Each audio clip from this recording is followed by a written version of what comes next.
Assalamualaikum warahmatullahi wabarakatuh. We will explain the step to install Free Pascal in the following Windows step. Step 1.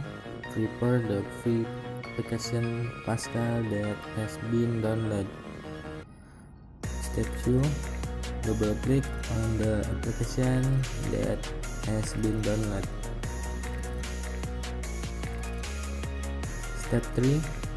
Then the display will appear as follows. Then click the next button. Step 4.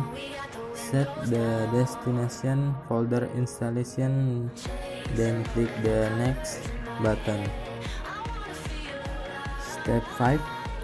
Then set the installation component full installation. Then click the next button. Step 6. After that, the display appears as in the following image. Then click the next button. Step 7. Then select edit additional text. First check the list of all options, then click the next button.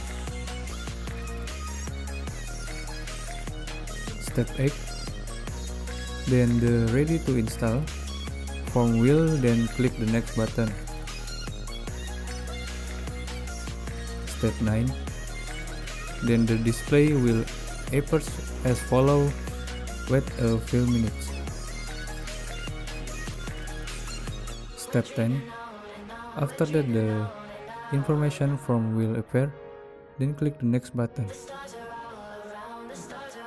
And the last step, after that click finish.